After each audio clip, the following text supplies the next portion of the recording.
नमस्कार, SBT news में आपका स्वागत है। पेश है 18 अप्रैल सोमवार सुबह 6:15 बजे राजस्थान की बड़ी खबरें। राजस्थान में रविवार को एक बार फिर मौसम बदला। पश्चिमी राजस्थान में धूल भरी आंधी ने लोगों को परेशान किया।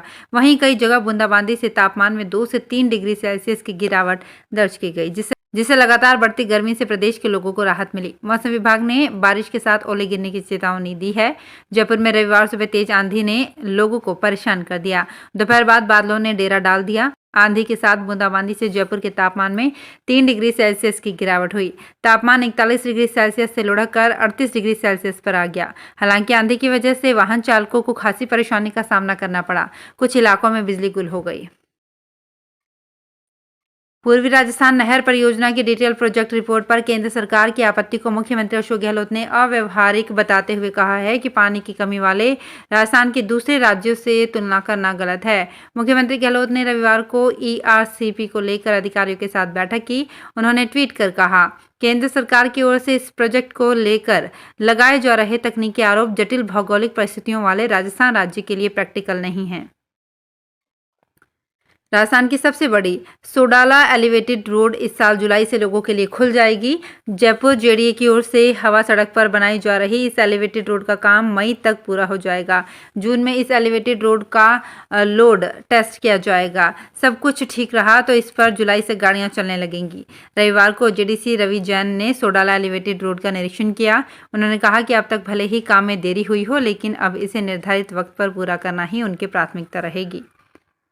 लोकसभा अध्यक्ष ओम बिरला ने कहा है कि भारत को विश्व पटल पर सबसे मजबूत राष्ट्र बनाने के लिए आज़ादी के अमृत महोत्सव में हर भारतीय को प्रधानमंत्री नरेंद्र मोदी की भावना के अनुरूप अपना योगदान प्रदान करने का संकल्प लेना होगा। बिरला रविवार को दिल्ली में लोधी रोड स्थित चिन्मय मिशन में प्रवासी राजस्थानियों की फेडरेशन राजस्थान संस्था संघ द्वारा आयोजित राजस्थान दिवस समारोह में मुख्य अतिथि के रूप में बोल रहे थे।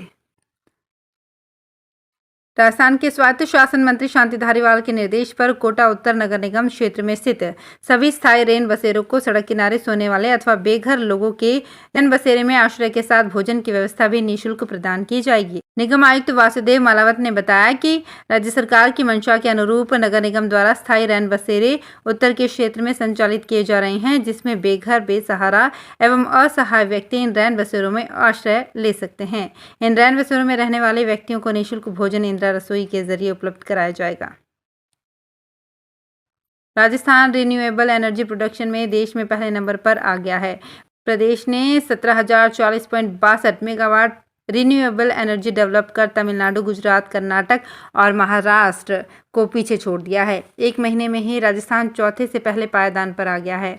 खास बात यह है कि मार्च महीने में ही additional 1877 megawatt solar energy develop हुई है। कुल रिन्यूएबल एनर्जी में सबसे ज़्यादा 12,564.87 मेगावाट सोलर एनर्जी कैपेसिटी शामिल है। इसके साथ ही विंड पावर क्षेत्र में 4326.82 मेगावाट, बायो पावर सेक्टर में 125.08 मेगावाट और स्मॉल हाइड्रो पावर सेक्टर में 23.85 मेगावाट क्षमता डेवलप की जा चुकी है। राजस्थान के करौली में कर्फ्यू को आगे जारी नहीं किए जाने से लोगों ने राहत की सांस ली है। कर्फ्यू हटने से दुकानदारों और शहरवासियों के साथ शादी विवाह की खरीदारी करने आ रहे लोगों को राहत मिलेगी। इसी के साथ नवनियुक्त कलेक्टर अंकित कुमार सिंह ने करौली पहुंचकर सर्किट हाउस में पुलिस और प्रशासनिक अधिकारियों से करौली की वर्तमान स्थिति के बारे में चर्चा की तथा अपना पदभार ग्रहण किया। जाने माने साहित्यकार भरत चंद्र शर्मा को रविवार को जयपुर में आयोजित समारोह में उनके उपन्यास पीर पर्वत सिंह के लिए शिक्षाविद पृथ्वीनाथ भान सम्मान प्रदान किया गया। पिंक सिटी प्रेस क्लब सभागार में स्पंदन संस्थान एवं साहित्यिक त्रैमासिक पत्रिका साहित्य समर्था के सौजन्य से उपन्यास विधा में शिक्षाविद पृथ्वीनाथ भान पुरस्कार एवं अखिल भारतीय डॉक्टर कुमुद टिक्कू अलंकरण समारोह संस्थान की अध्यक्षा एवं साहित्यकार डॉक्टर नीलिमा टिक्कू के निर्देशन में आयोजित किया गया। नागौर जिले के मकराना थाना क्षेत्र में हर्बल प्रोडक्ट खरीदने के बाद एक युवक के साथ इनाम में स्विफ्ट कार देने के नाम पर 11 लाख रुपए की ठगी करने का मामला सामने आया है। पीड़ित का कहना है कि कुछ दिनों पहले उसने एक विज्ञापन देखकर ऑनलाइन हर्बल प्रोडक्ट खरीदा था। इस प्रोडक्ट के साथ उसे एक लेटर भी मिला था। लेटर में उसके इनाम में स्विफ्ट कार खुलने की बात लिखी थी और डिलीवरी के लिए कंपनी के ऑफिशियल से कॉन्टैक्ट करने को लिखा हुआ था। पीड़ित युवक ने लेटर में लिखे नंबरों पर कॉल किया तो वहां से उसे एनओसी, इंश्योरेंस और टैक्स के नाम से एडवांस रकम जमा करवाने को कहा गया। इसके बाद इनाम में निकली स्विफ्ट कार की डिलीवरी देने की बात कही गई। वो झांसे में आ गया और बताए अनुसार अलग अलग खाता नंबर में उसने करीब 11 लाख रुपए जमा करवा दिए। टोंक जिले के डिग्गी पुलिस ने सरसों की तूड़ी से भरे 4 ओवरलोड ट्रकों को जब्त किया है। क्षेत्र से बड़ी संख्या में ओवरलोड ट्रक गुजरने से कोई हादसा नहीं हो, इसको देखते हुए पुलिस ने ये कार्रवाई की।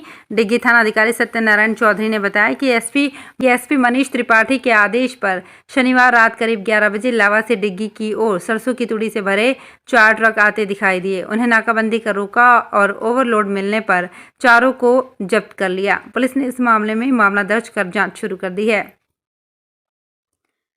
जालौर में स्वास्थ्य विभाग की ओर से ब्लॉक स्तर पर आमजन के लिए हेल्थ मेले लगाए जाएंगे। इस मेले में सभी बीमारियों के इलाज व रेफरल सहित ब्लड डोनेशन और दिव्यांगों के प्रमाण पत्र बनाने तक के कार्य होंगे। हेल्थ मेले में ब्लड डोनेशन शिविर, टेलीमेडिसिन के माध्यम से विभिन्न गंभीर बीमारियों के इलाज के लिए एक्सपर्ट से परामर्श, बच्चों के टीकाकरण के साथ आंखों और दांतों के चेकअप होंगे। मेले में कैंसर, बीपी, शुगर और स्ट्रोक जैसी बीमारियों की स्क्रीनिंग होगी। साथ ही तंबाकू छुड़वाने के लिए काउंसलिंग सेवा उपलब्ध रहेगी। गर्मी शुरू होने के साथ ही झालावाड़ जिले में स्किन पेशेंट बढ़ने लगे हैं। जिला अस्पताल के आउटडोर में मरीजों की संख्या पिछले 7 दिन से लगातार बढ़ रही है। पहले यहां रोज करीब 150 से 200 मरीज चरम रोग के पहुंच रहे थे, लेकिन तापमान बढ़ने के साथ ही मरीजों का आंकड़ा 300 के पार पहुंच गया है। चरम रोग विशेषज्ञ के अनुसार इन दिनों चरम रोग के पेशेंट आना शुरू हो गए हैं। तेज धूप के कारण, पसीने और खुले बदन के कारण चरम रोग हो रहे हैं। भारतीय प्रौद्योगिकी संस्थान जोधपुर ने पहली बार आम लोगों के लिए अपने कैंपस के द्वार खोले हैं। आईआईटी की ओर से 20 अप्रैल को आयोजित पधारो आईआईटी कार्यक्रम में शहर के लोग शाम 5 बजे से रात के 9 बजे तक आईआईटी का कोना कोना देख सकेंगे। शहर से करीब 25 किलोमीटर दूर करवड़ में स्थित होने की वजह से आईआईटी ने आम लोगों, स्कूल व कॉलेज के छात्र छात्राओं के लिए शहर के 4 स्थानों से बसों का इंतजाम भी किया है। ये बसें 20 अप्रैल को अपराह्न 4 बजे पावटा, शास्त्री नगर सर्किल, मंडौर सर्किल और एम्स जोधपुर के बाहर से उपलब्ध रहेंगी। कोई भी व्यक्ति इन बसों के जरिए आईआईटी पहुंच सकता है। पेयजल आपूर्ति के लिए जोधपुर से वाटर ट्रेन की पहली रैक रविवार सुबह पाली पहुंची। राज्यसभा सांसद राजेंद्र गहलोत ने रविवार सुबह भगत की कोठी रेलवे स्टेशन पर वाटर ट्रेन को हरी झंडी दिखाकर रवाना किया। वाटर ट्रेन जैसे ही पाली पहुंची तो ढोल नगाड़ों के साथ स्वागत किया गया। 2 दशक में 5वीं बार वाटर ट्रेन से पानी मंगवाना पड़ा। इससे शहर में जलापूर्ति की जाएगी।